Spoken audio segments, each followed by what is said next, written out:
if it is, as Putin wants, to be a country in which its military is hollowed out, there are no proper security guarantees, no government could rule in Kyiv without the Kremlin's say-so, then that is a defeat and surrender by another name. And my fear is that that is the direction that Mr. Trump is happy to go in some shape or form. Are the 7 European leaders a magnificent 7 fighting to save their friend Zelensky? Or are they more like the 7 dwarfs, unable to protect their prince from the malevolent Vladimir Putin? Andrew, deterrence only works if it's credible. Do you believe that it might not be today might be the starting point, that some combination of US and European forces will provide something credible that will deter Putin? Well, if they don't do that, then any kind of peace deal is not a peace deal, it's a surrender. The real argument in Ukraine now is not so much about the territory that Ukraine will lose. It is going to have to lose some in any kind of peace deal, the exact amount yet to be agreed. But the real argument is, what is the nature of the 80% of Ukraine that is not occupied by Russia in any kind of peace deal? Now, if it is, as Putin wants, to be a country in which its military is hollowed out, there are no proper security guarantees, no government could rule in Kyiv without the Kremlin's say-so, then that is a defeat and surrender by another name. And my fear is that that is the direction that Mr. Trump is happy to go in some shape or form. He was given his marching orders by Mr. Putin in Alaska, and he's now summoned Zelensky to repeat these marching orders and browbeat Zelensky into some kind of settlement.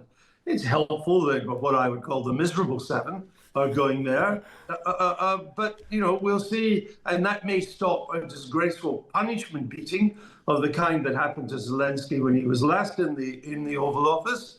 The danger is that Trump will say, all right, if you don't like it, fine, I'm out of here, I'm gone, I don't really care about Ukraine, not my war, I didn't start it, you take over, you run the show, you deal with Russia. And if he does that, let's see just how this solidarity of the miserable 7 that goes from there. The risk is, and this is something we've been talking about all morning, Andrew, is that Donald Trump and President Putin put together a deal that gets sort of forced upon President Zelensky, and then we, the European partners, have to secure it financially, politically, and we had no say in the making of it. No, and that's a sign of how sidelined Europe has become, including Britain, in this dispute. And that is the product of decades of failing to spend on the military, building the biggest welfare states in the world, which we're all very proud of, except that they're welfare states incapable of defending themselves unless America is standing alongside it.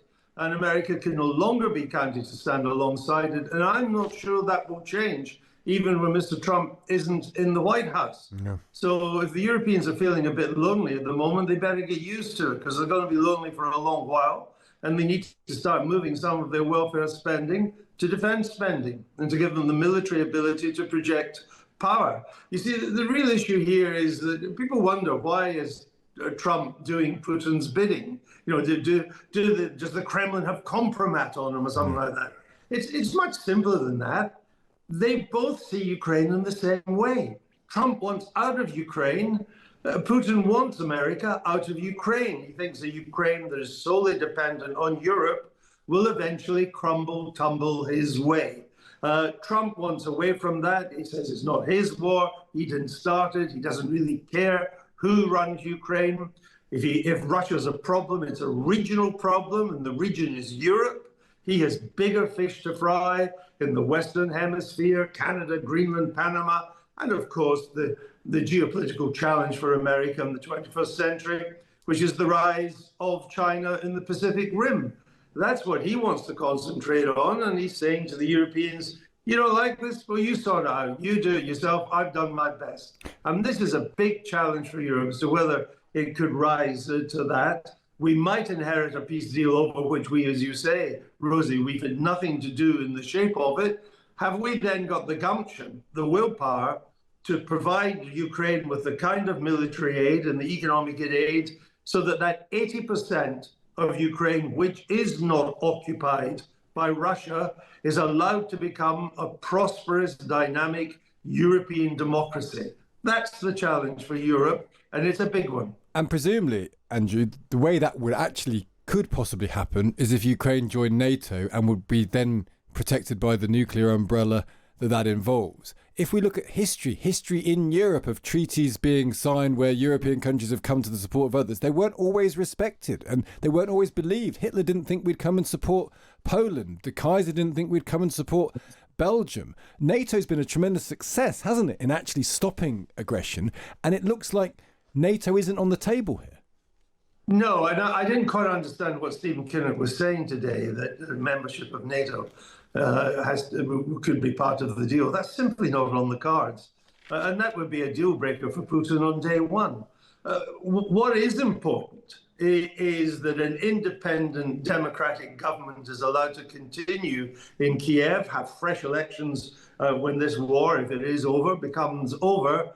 But instead of NATO, which I think is a step too far, there are credible security guarantees. And they can only be credible if America is there as a backstop. Yes, the Europeans can provide some security guarantees, though Mr. Starmer seems to be willing to commit troops that Britain really doesn't have anymore. Yeah. We don't have an army big enough to provide a credible deterrence in Ukraine after years of hollowing out under the Tories and very little rebuilding under him, with no plans to do so. There's no plan to increase the size of the army. It'll be as small as it was when our war with Napoleon broke out in the early 19th century. So I don't really see how any guarantee can be credible unless America's there. And here's the rub on this. If Trump, as I believe, wants out, the security guarantees he's going to give will be of the flimsiest nature. I just don't think they would be bankable. And, you know, Putin has two ways forward. He can continue the war and hope that he is, in the end, able to invade the rest of Ukraine, or he can agree to a peace deal which effectively makes Ukraine a Soviet satellite. And over time, the rest of Ukraine just crumbles his way. If we allow that to happen, either way, he wins. And Zelensky's not going to, so presumably once there was a peace, once there's an election, Zelensky's gone anyway. So then who stands instead of Zelensky, and whether they look west or east becomes a question. We would also talk about, Andrew, Rose and I this morning. There's a moral aspect to this, which troubles me, but maybe this is just me being naive and morality has no part to play in international diplomacy. But maybe there is a diplomatic angle as well. Russia invaded Ukraine. Russia committed an act of aggression, which has led to tens of thousands of people dying on the side of the Ukrainians, whole swathes of the country laid to waste, thousands of children stolen from their homes with no hope necessarily of being returned. War crimes, active war crimes committed in plain sight. And what's the conclusion of that going to be? They get 20% of Ukraine for nothing. There's no reparation, there's no concession being talked about. No one ever mentions what Russia has to give up other than stopping carrying on. And speaking of morality, the President of the United States lays out the red carpet for the Russian dictator and warmonger who's responsible for everything you've just said, and yet only a few months before gave Zelensky, who is a war leader trying to defend his country, a punishment beating in the Oval Office. Where's the morality in that? You know, you're inviting the bad guy. It's like inviting Hitler for breakfast, but saying the leader of Czechoslovakia is useless. And then, of course, Hitler marches into Czechoslovakia. So I think there is no morality in this, but that's the price you pay if you don't spend on defense, if you don't build up the ability to defend your interests. Now, we didn't do that because the Americans are always there. Trump has now shown that the Americans can't always be there, and so we're starting again, and let's hope we get the lesson. After all, it took Austria, Czechoslovakia, and then Poland before we finally learned the lesson. Let's hope this time we're slightly quicker learners. And I do think the test for the miserable seven is if Mr. Trump throws his toys out the pram because they're not going to go along with his Putin-inspired peace deal and says, well, it's your problem. I don't really care. What do they then do? I mean, what is really needed is for the major European states, Britain, France, Germany, Poland, Italy, Scandinavian countries as a bloc, to create a $1 trillion defense fund. A $1 trillion defense fund used to re-equip our forces to get defense spending up to 4% of GDP quickly. And if the willpower is there, it can be done. In 1940, before America entered the war, the American army was no bigger than Holland's.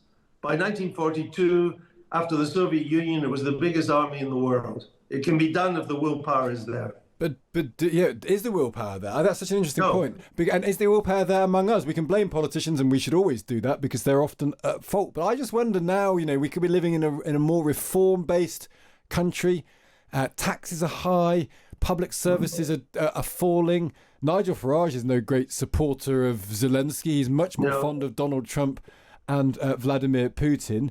I wonder whether even British people who've been historically very pro-Ukrainian, big supporters, might turn around and say, you know what, if Putin wants to dabble around the edges of Ukraine, maybe we can't afford to be the $1 trillion providers of a European police force. Well, a version of that argument dominated the 1930s. Well, indeed. With very few voices, only one really famous one called Churchill, arguing against it. And Churchill had been wrong on so many other issues that lots of people didn't take him seriously on the one big issue that he happened to be right. And I'm not sure the willpower is there in Britain either. Countries have become very soft. In France, if you want to mobilize the French people, you don't mention Ukraine. You say they can't retire until they're 63 rather than 62. We've become very soft. My grandparents' generation were in uniform for the First World War. My father was in uniform in the Second World War fighting the Nazis. I'm very lucky. I've not had to be in uniform in my generation, and nor have the generations who've come after me. It's very difficult to get countries to realize that sometime you have to show strength if you want to keep peace.